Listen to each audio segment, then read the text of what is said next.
Hello student, today we are going to start lecture number 2nd on the Laplace transformation.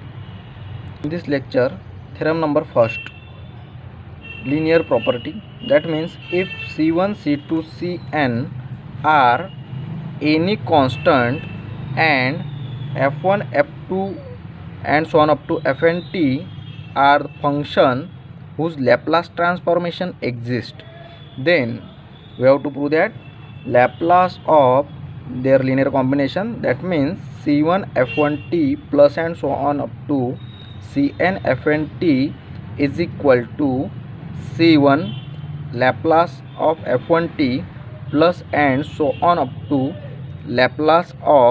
Cn Laplace of fnt. This is we have to prove.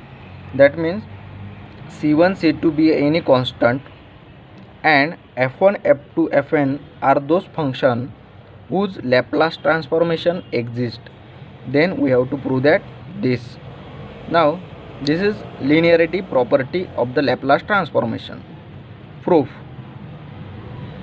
By definition of Laplace transformation, we know that definition of Laplace transformation.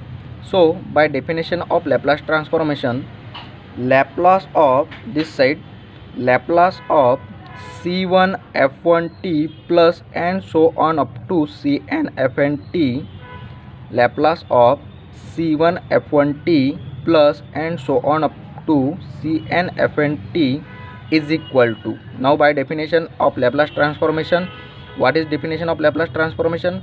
0 to infinity e raised to power minus st into Laplace of functions, that means Laplace of, that means C1 f1t plus and so on up to Cn fnt, that means e raised to power minus st into this part C1 f1t Cn fnt, C1 f1t plus and so on up to Cn fnt dt. This is by definition of Laplace transformation. So now multiply this e raised to power minus st into this bracket, you will get 0 to infinity e raised to power minus st C1 f1t plus e raised to power minus st C2 f2t and so on up to e raised to power minus st Cn fnt dt. This is Laplace transformation. Now separate this integration, 0 to e raised to power minus 0 to infinity e raised to power minus st C1 f1t dt plus and so on up to 0 to infinity e raised to power minus st Cn fnt dt. Now say next step, C1 0 to infinity C1 0 to infinity e raised to power minus st f1t dt plus and so on up to Cn 0 to infinity e raised to power minus st fn dt. Now again by definition of Laplace transformation, this is e raised to power minus st 0 to infinity e raised to power minus st f1t dt, that means this part, this term is Laplace of f1t, that means C1 into Laplace of f1t by definition of Laplace transformation. Similarly for all, that means Cn into Laplace of fnt, that means this definition is by definition of Laplace transformation, this term is Laplace of fnt. So this is proof, that means Laplace of C1 f1t plus and so on up to Cn fnt is equal to C1 Laplace of f1t plus and so on up to Laplace of fnt. This is our proof.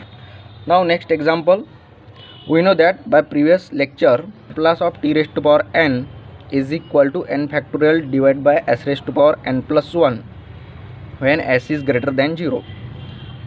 Now we have to find out Laplace of 1, Laplace of t. For Laplace of 1, put n is equal to 0, that means for Laplace of 1 put n is equal to 0 in this formula Laplace of t raised to power n, that means Laplace of t raised to power n is equal to n factorial divided by s raised to power n plus 1. So put n is equal to 0, then in this equation you will get Laplace of t raised to power 0 is equal to 0 factorial divided by s raised to power 0 plus 1. that means is equal to 1 by s. 0 factorial is 1, so Laplace of 1 is equal to 1 by s. This is proved. Now second, Laplace of t. We have to find out Laplace of t. Then again put n is equal to 1 in Laplace of t raised to power n is equal to n factorial divided by s raised to power n. You will get Laplace of t raised to power 1 is equal to 1 factorial divided by s raised to power 1 plus 1, that means is equal to 1 by s square is equal to s when s is greater than 0. Hence Laplace of t is equal to 1 by s square when s is greater than 0. This is proved.